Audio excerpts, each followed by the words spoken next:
Hello everybody, it is Monday the 27th of January, and I want to talk about the knowledge of I am.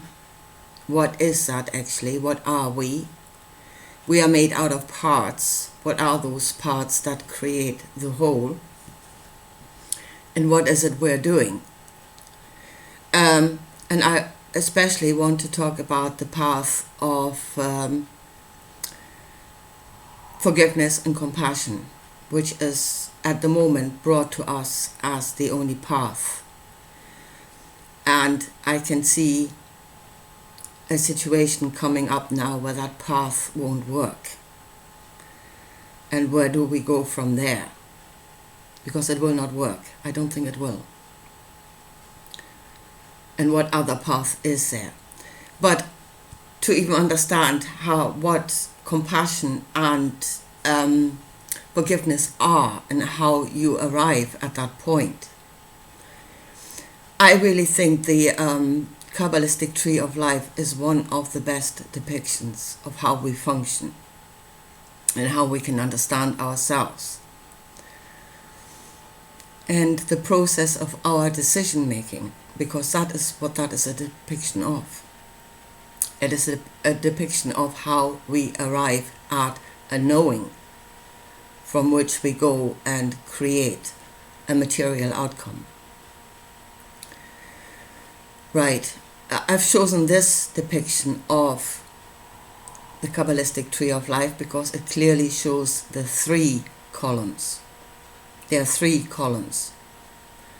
And the way we must go, to my mind, is the way of the middle.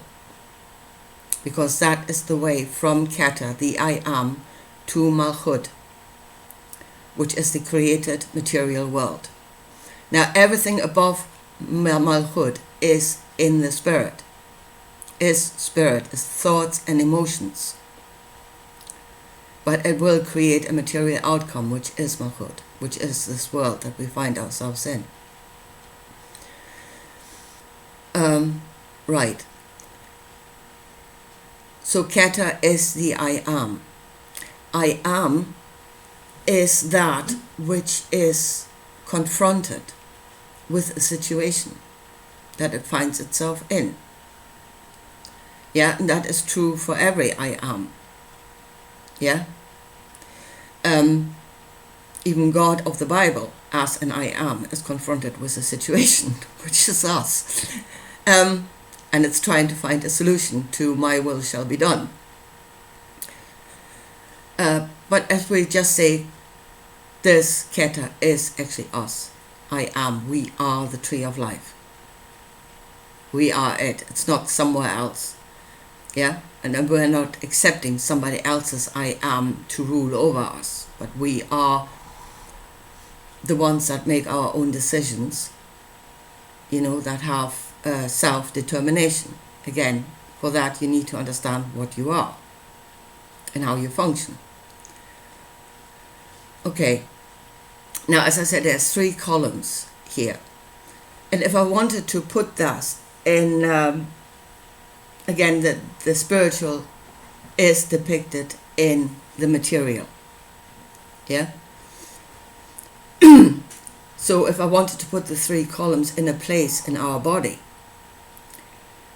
then I would say the black, the female, is the brain. The white is the gut knowing. Again, bringer of knowledge, gut knowing. And the line in the middle is the line of the heart. So everybody is shouting at the moment, neurons in our brain, places of knowledge or processing knowledge. Yeah, everybody is shouting, oh, there's neurons in the brain, there are neuron-like cells in the heart, so we need to have a brain-heart connection. And nobody's mentioning that there are neuron-like cells in the gut. So again, you're doing away with one of the columns. You're not firing on all columns, so to speak. Now, at the moment, the brain-heart connection, and that's the technocrats. That is the AI freaks. They are purely in the brain, and that is purely the black column. Now, what the brain knows is scientific, it's based on facts. Now, everything has got its expanding and its restricting forces or states. Yeah?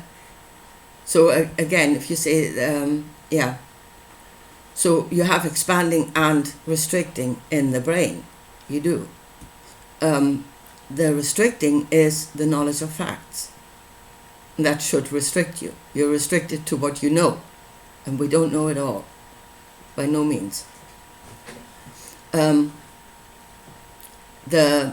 knowledge of laws, that is in the brain.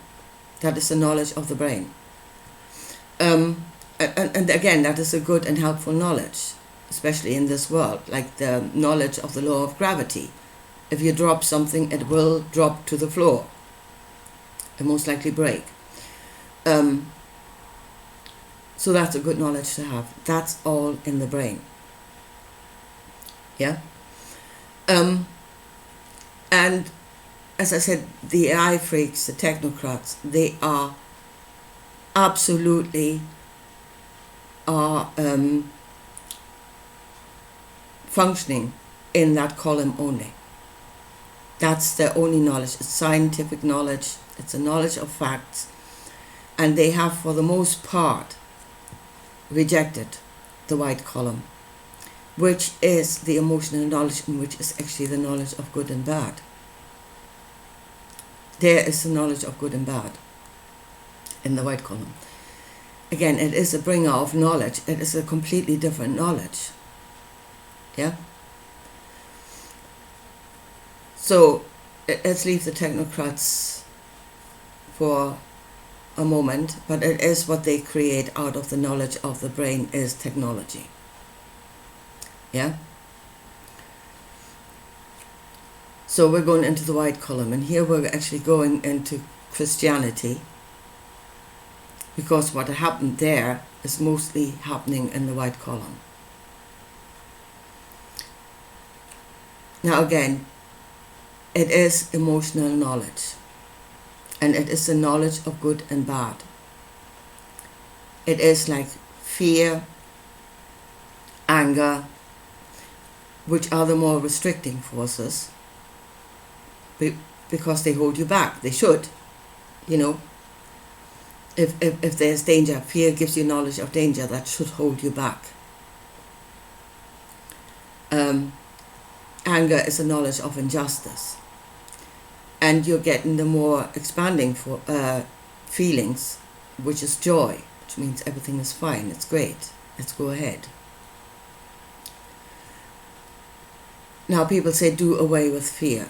That is the greatest load of nonsense that I've ever heard. Yeah? Suppress your fear, don't listen to your fear. You must go into forgiveness and compassion, which is actually not in the white column. That is when you're shifting into the middle. Forgiveness and compassion are in the heart. They are a solution that is created in the heart. I'll come to that in a minute. I would say that's into Fred. Yeah? So, right, let's go back into the white column. So when Jesus said, "Get ye behind me, Satan," he did not actually destroy Satan. He said, "Get behind me. Get out of my way." And he was on the way into the middle column.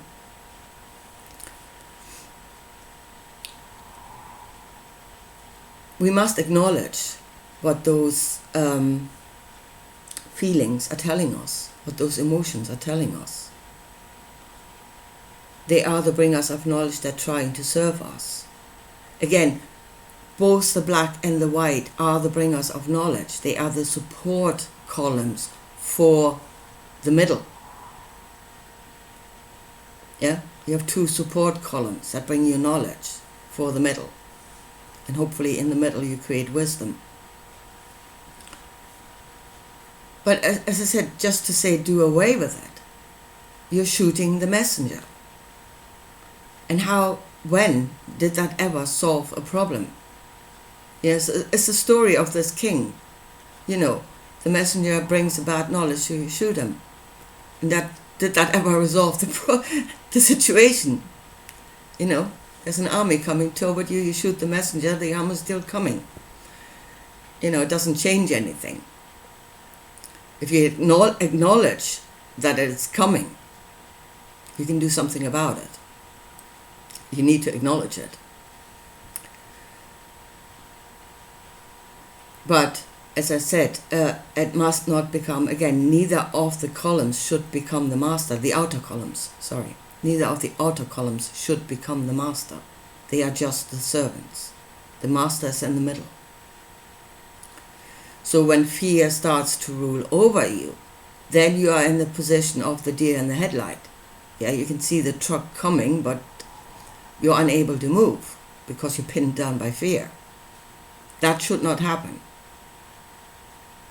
So yes, you must say, "Get ye behind me, Satan," once you have acknowledged what he's saying. Yeah, and get into the middle. Now, the other thing is, we should not go by our gut feeling all the time, because sometimes we get the wrong end of the stick. We quite often do. Let's talk about anger. Let's go with anger at the moment, which is the knowledge of injustice. So somebody says something, or something is happening that arouses your anger, which means you think you've been done wrong. Right, but you must verify that. You must not go only by that feeling, but you must verify it in this world. You must have all the facts of what is actually happening in this world. And that is the black column. That is the knowledge of the brain. Yeah? And sometimes when you had this feeling of injustice, you didn't have all the facts. In which case, yeah, you should. But again, you must get out of the anger in order to examine it from the other side. Again, get ye behind me. Get out of the way so I can think about this. And then the knowledge comes together in the middle. Okay, here we are. We're in Tiferet. And let's say there was an injustice and it was verified by the black column. It's real. It happened. It was not just a gut feeling. It's verified to be truth. So where do we go from here? An injustice has happened. And here we come, where we're being told to go into forgiveness. Yeah? Get out of anger and into forgiveness. You must forgive. And here's a problem. Because forgiveness can only work if there's repentance on the other side. That is, there's repentance in whoever did you wrong. And then you can start to cooperate to resolve the problem. Yeah? So, let's say in Yesod, which is the final decision, before it goes into this world to create an outcome. Now in Tiferet there would have been many possibilities, still many, the knowledge of a lot of solutions. But we have been told go with forgiveness. There is a restriction from all possibilities to just one, but in order to create, you must stick with one possibility. That is what creates. You have to make a decision, a step that has to be taken. You can't take all steps. You must take one. So the decision was we go with forgiveness and we bring that into this world. But it is actually out of an acknowledgement that there was an injustice and it was real. Yeah, it happened. But we're offering our forgiveness. And with that, a way to cooperation to resolve the situation. But if there is not repentance, that means the other person has not acknowledged that he did something wrong. Yeah? And is not willing to cooperate in any way to resolve the problem, because he's not seeing the problem, he's not acknowledging the problem, thinks itself right, then your forgiveness cannot work. Two need to come together to resolve the problem, because two are part of the problem. And here we go.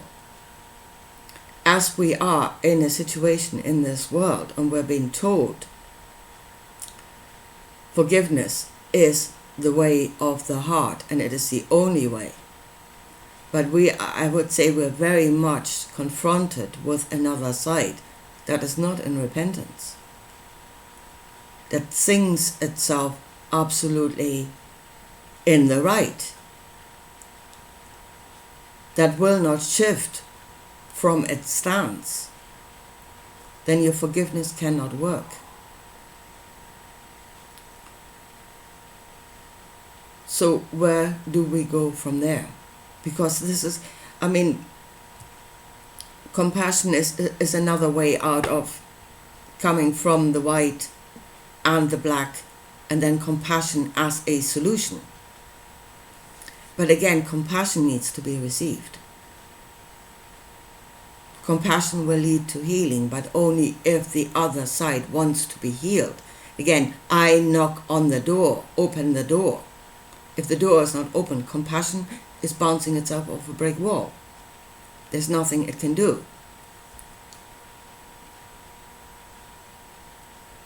So what else is in the heart if those two solutions will not work? And even I'm at a loss at the moment, because we have been told that that is the only thing in the heart, that is the only way of the heart. There can be nothing else. And I think we need to find a different solution, a different way, because those two ways will not work against what it is we're facing. They won't. And one reason why we are being driven into this idea that we have to be in forgiveness all the time, is this, let's say there is something that is doing wrong, or somebody that is doing wrong, or a group of people that are doing wrong, which they're obviously in this world, that is a reality. And if we are only in forgiveness, forgive them morning, noon and night, but it doesn't create any shift, then the only thing your forgiveness is doing at that moment is enabling them to go on doing what they're doing, because you are doing something that is completely useless.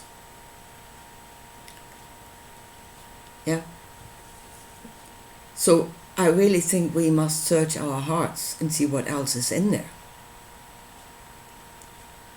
Because the path we're being driven on, the path of forgiveness and compassion, is at the moment enabling evil to exist in this world. Because they are not in repentance. They are not opening the door. They're not letting that in.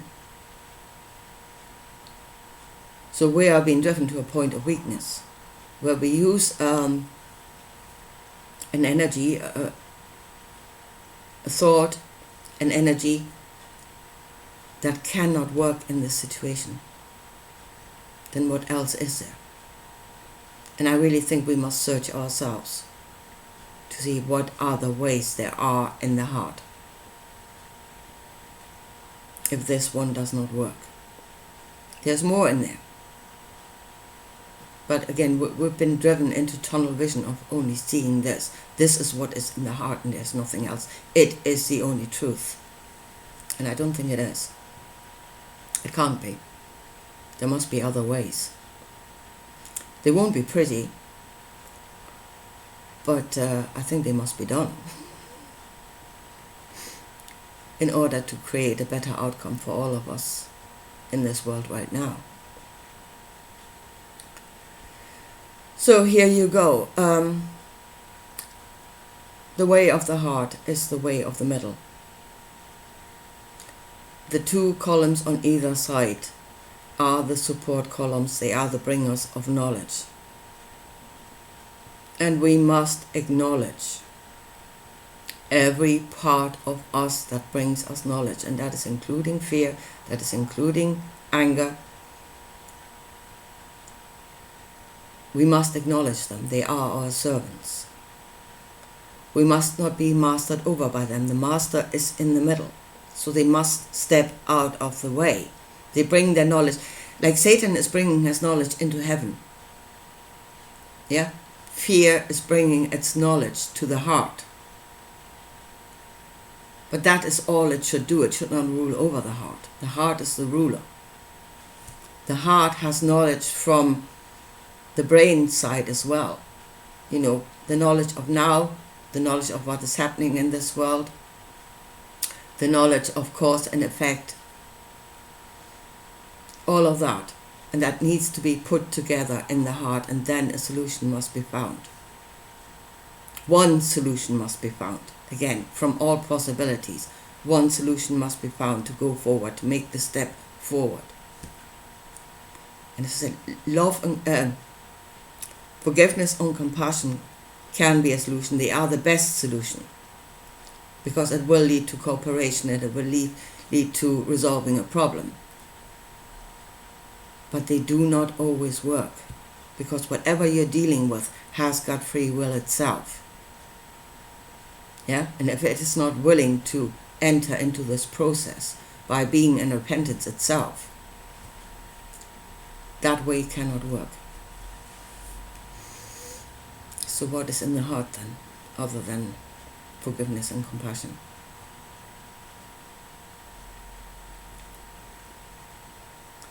If you say love, the heart is love. You know, there's tough love.